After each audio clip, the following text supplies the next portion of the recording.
എൻ്റെ പേര് ബിജു എന്നാണ്. ഞാൻ താമസിക്കുന്ന തേവള്ളിയിലാണ്. ഞാനൊരു 8-9 വർഷത്തിനകത്താണെന്ന് തോന്നുന്നു ഒരിക്കൽ ഇവിടെ വന്നപ്പോൾ, ബൈ ചാൻസിൽ വന്നപ്പോൾ ഇവിടെ ആൾ നിൽക്കുന്നത്. ഞാനൊരു ഭക്തനാണ്. അപ്പോൾ ഈ അമ്പലത്തിൽ കയറിയപ്പോൾ ഇങ്ങനെ ഒരു ലോക്കറ്റ് ഉണ്ടെന്നും, അപ്പോൾ അക്ഷയ തൃതീയ ആനുമ്പോൾ നമ്മൾ കേട്ടിട്ടുണ്ട്, സ്വർണ്ണ കടക്കാട് പരസ്യമൊക്കെ കണ്ടിട്ടുണ്ട്. അപ്പോൾ ഇവിടെ വന്നപ്പോൾ നമ്മുടെ ഒരു വിശ്വാസം കൊണ്ടായിരിക്കാം ഞാനൊരു ഗോൾഡ് കോയിനും ഒരു സിൽവർ കോയിനും വാങ്ങിച്ചു. സിൽവറല്ല, നാണയത്തിൻ്റെ. ഇത് വാങ്ങിച്ചുകൊണ്ട് പോയി ആ വർഷം അവസാനം ആയപ്പോഴത്തേക്ക് തന്നെ അടുത്ത വർഷത്തെ അക്ഷയത്തിൽ വന്നപ്പോൾ തന്നെ ഞാനൊന്ന് വിലയിരുത്തി നോക്കിയപ്പോൾ എനിക്ക് ഒരുപാട് മാറ്റങ്ങൾ ഫീൽ ചെയ്തു. കുറച്ച് സ്വർണ്ണം മേടിക്കാനും അതിൻ്റെ ക്രയവിക്രയം ചെയ്യാനും ഒക്കെ ഉള്ളൊരു അവസരം കിട്ടി. മാത്രമല്ല സാമ്പത്തികമായിട്ട് തന്നെ എനിക്ക് ഒരുപാട് കാശുകൾ വിനിയോഗിക്കാനും ഒക്കെ ഉള്ള അവസരം ഉണ്ടായി. അപ്പോൾ അത് മുൻകാല വർഷങ്ങളെക്കാൾ ഞാനൊരു ബിസിനസ്സുകാരനാണ്, മുൻകാല വർഷങ്ങളെക്കാളൊക്കെ വളരെ കൂടുതലായിട്ട് എനിക്ക് തോന്നി. അപ്പോൾ അതിൻ്റെ അടിസ്ഥാനത്തിൽ തൊട്ടടുത്ത വർഷവും ഞാനിത് വാങ്ങിച്ചു. അപ്പോൾ ഈ കഴിഞ്ഞ വർഷത്തെ ഒരു വെച്ചിട്ട് ഞാൻ 2 കോയിൻ മേടിച്ചു. 2 കോയിൻ മേടിച്ചിട്ട് ഒന്ന് എൻ്റെ വീട്ടിലും വെച്ചു, ഒന്ന് എൻ്റെ പേഴ്സിലും വെച്ചു. അത്ഭുതകരമായിട്ടുള്ള ഒരു വ്യത്യാസം എനിക്ക് ബിസിനസ്സിലും എല്ലാം ഉണ്ടായി. അങ്ങനെ തുടർച്ചയായി ഞാൻ 6, 7, 8 വർഷമായി. ഇതിനൊരു വ്യത്യാസം പറയാൻ, കഴിഞ്ഞ ഒരു വർഷം ഞാൻ വന്നപ്പോൾ താമസിച്ച് പോയതോ എങ്ങനെ ഞാൻ ശ്രദ്ധിക്കാറുണ്ട്. എനിക്ക് പത്രത്തിൽ പരസ്യം വരുമ്പോൾ ഞാൻ ശ്രദ്ധിക്കും. അപ്പോൾ തന്നെ ഞാൻ ഇവിടെ വിളിച്ച് ഫോണിൽ കൂടെ ബുക്ക് ചെയ്തത്. അപ്പോൾ കഴിഞ്ഞ വർഷം എങ്ങനെയോ അത് എൻ്റെ മിസ്സായി പോയി. ഇവിടെ വന്നപ്പോൾ എനിക്ക് ആ ഗോൾഡ് കോയിൻ കിട്ടിയില്ല. ആ ഗോൾഡ് കോയിൻ കിട്ടാത്തതിൻ്റെ കൊണ്ട് എൻ്റെ വിശ്വാസം എനിക്ക് സ്വർണ്ണത്തിന് മേടിക്കാനോ അല്ലെങ്കിൽ ആ ഒരു ക്രയവിക്രയം ചെയ്യാനുള്ള അവസരം എനിക്ക് കിട്ടിയില്ല. പക്ഷേ ഞാൻ മറ്റേ കോയിൻ മേടിച്ചു. ആ കോയിൻ മേടിച്ചിട്ട് എനിക്ക് സാമ്പത്തികത്തിൻ്റെ കാര്യത്തിൽ പഴയതുപോലെ തന്നെ എല്ലാ കാര്യങ്ങളൊക്കെ കിട്ടി. ഒരുപാട് പൈസ കൈകാര്യം ചെയ്യാനും ഒക്കെ ഉള്ള അവസരം കിട്ടി.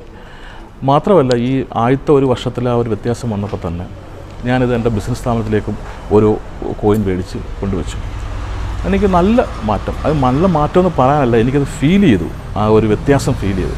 അതുകൊണ്ട് ഇന്നും ഞാൻ ഇവിടെ വാങ്ങിക്കാൻ വന്ന കാര്യം എന്ന് പറഞ്ഞാൽ, പത്രത്തിൽ 2-3 ദിവസം കൊണ്ട് സ്വർണ്ണക്കടക്കാരുടെ പരസ്യം വരുന്ന അക്ഷയതൃതീയാണ്. പക്ഷേ ഇവിടുത്തെ ഒരു പരസ്യം കണ്ടില്ല. അപ്പോൾ ഞാനിന്ന് ജോലിക്ക് പോയിട്ട് അവിടെ ഇരുന്നപ്പോൾ എനിക്കൊരു ഉറപ്പില്ല ഇത് കാണാൻ മിസ്സായി പോകുമെന്നുള്ളത്. അപ്പോൾ 2-3 ദിവസം സ്വർണ്ണക്കടക്കാർക്ക് ഉണ്ടെന്ന് പറഞ്ഞു. അങ്ങനെ ഈ ഒരു അരമണിക്കൂർ മുമ്പ് ഞാൻ അവിടെ തിരിച്ച് ഇവിടെ വന്ന് റോഡിൽ വന്നപ്പോൾ തന്നെ ഇവിടെ അന്നദാനം നടക്കുന്നത്. ഞാൻ വിചാരിച്ചു ഇന്നായിരിക്കും ഇതെന്ന്. എന്തായാലും കയറിയപ്പോൾ അല്ല, നാളെയാണ്. ഞാൻ പതിവ് പോലെ തന്നെ ഗോൾഡ് കോയിനും അതുപോലെ മറ്റേ കോയിനും ഞാൻ മേടിച്ചു. എനിക്ക് എൻ്റെ പേഴ്സ് വെക്കാൻ, എൻ്റെ ഭാര്യയ്ക്ക് എൻ്റെ ഭാര്യയുടെ പേഴ്സ് വെക്കാൻ, എൻ്റെ ബിസിനസ് സ്ഥാപനങ്ങളെല്ലാം വെക്കാൻ. അത് തുടർച്ചയായി ഇത്രയും വർഷം ചെയ്യുന്നത് എൻ്റെ ഒരു വിശ്വാസവും എനിക്കതിനകത്തൊരു നേട്ടം ഉണ്ടായെന്ന് എനിക്ക് ഉത്തമ ബോധ്യം ഉണ്ടായത് മാത്രമാണ്. ഞാനിപ്പോൾ ഇത് ഇവിടുത്തെ ഭാരവാഹി പറഞ്ഞുകൊണ്ട് എൻ്റെ അനുഭവം പറഞ്ഞപ്പോൾ എന്നോട് പറഞ്ഞത് ഇതൊന്ന് ക്യാമറയ്ക്ക് മുന്നിൽ പറയാമെന്ന് ചോദിച്ചു. ഞാൻ ഒരു മടിയും കാണിക്കാതെ ഇത് പറയണം. എൻ്റെ അനുഭവം പറയുന്നതിന് എനിക്ക് ഒരു ഇതുമില്ലല്ലോ. അതുകൊണ്ട് ഇത് ഒന്നിനും ഞാൻ ഒരു പ്രൊമോഷനൊന്നുമല്ല, എൻ്റെ സത്യമായ അനുഭവം പറയാം. എൻ്റെ അനുഭവത്തിൻ്റെ വെളിച്ചത്തിലാണെന്ന് പറഞ്ഞത്. എൻ്റെ ഒരു അഭിപ്രായം പറയാം, നിങ്ങളും ഒരു തവണ ഒന്ന് ട്രൈ ചെയ്ത് നോക്കൂ. ഒറ്റത്തവണ അതിനൊരു വ്യത്യാസം നിങ്ങൾക്ക് വരുന്നുണ്ടോ നോക്കുക. അതനുസരിച്ചിട്ട് നിങ്ങൾക്കും അത് തുടർന്ന് ചെയ്യാവുന്നതാണ്. என்னோட பேர் சந்திரசேகர சண்முகனாக ஸ்ரீ பட்டாரகுல மகாகணபதி க்ஷேத்திரத்தின் திருமேனியாகும். இன்னும் அக்ஷய திருதியை வந்து ரொம்ப விசேஷமான திவசம். வருஷத்தில் வர ഈ മേട മാസത്തിൻ്റെ അക്ഷയ திருதியைங்கிறது ரொம்ப ஒரு விசேஷமான திவசமாகும். ഈ ദിവസത്തിൽ நாம் ഏത് നന്മ കാര്യങ്ങൾ നടത്തിനാലും ഈ ദൈവത്തെ പ്രാർത്ഥിക്കുന്നത്, 4 പേർക്ക് നന്മ ചെയ്യുന്നത്, അന്നദാനം ചെയ്യുന്നത്, ബാക്കി ഭഗവാനെ வந்து തൊഴുന്നത്, ഈ ക്ഷേത്രത്തിൽ വിശേഷ പൂജകൾ ഹോമங்கள்லாம் நடத்தி பக்தஜனங்கள்லாம் வந்து கலந்து கொண்டது ரொம்ப விசேஷமானது. ഈ நம்மளுடைய பிரார்த்தனைகள் எதுவாக இருந்தாலும், குறைகள், எந்த சங்கடங்கள், விக்னங்கள் எதுவாக இருந்தாலும் தெய்வத்தை நம்ம ഈ ദിവസത്തിൽ வந்து പ്രാർത്ഥിച്ച് തൊഴുது கொண்டு வழிபாடு நடத்தி கொண்டு போகிற ശേഷം ഭഗവാനുடைய അനുഗ്രഹം പരിപൂർണമായിട്ട് ഈ ക്ഷേത്രം நம்ம കൊല്ലത്തിൻ്റെ ചിന്നക്കടയിൽ ശ്രീ ഉമാമഹേശ്വര അമ്പലം ഈ അമ്പലത്തിൻ്റെ പേരാക്കും.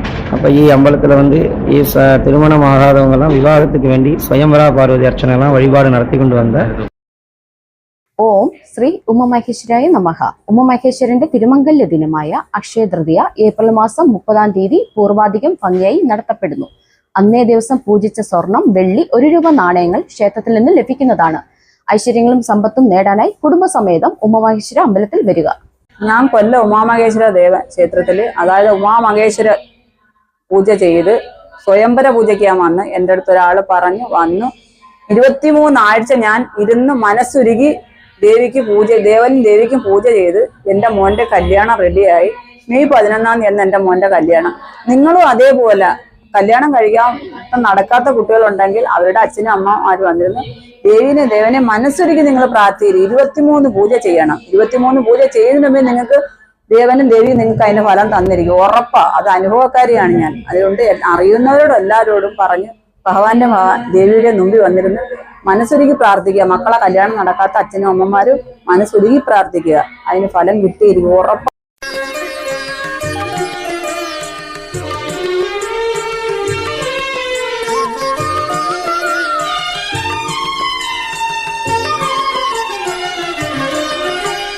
കൊല്ലത്തു കുടികൊള്ളും ബ്രഹ്മസ്വരൂപമേ ഉമാമഹേശ്വര,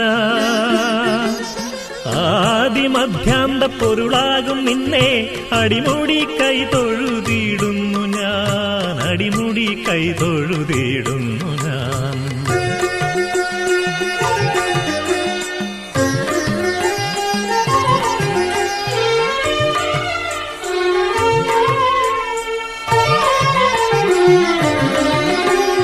ചതുർവേദമൂല മന്ത്രപ്പൊരുൾ നീയെ, സൃഷ്ടിസ്ഥിതിലയ കാരകൻ നീയെ.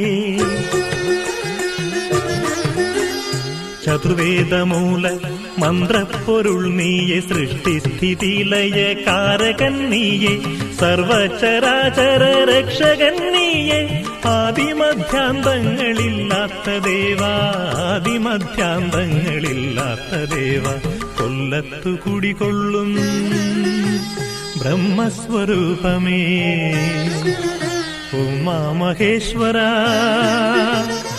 ആദിമധ്യാന്ത പൊരുളാകും നിന്നെ അടിമുടി കൈ തൊഴുതിയിടുന്നു ഞാൻ, അടിമുടി കൈ തൊഴുതിയിടുന്നു ഞാൻ.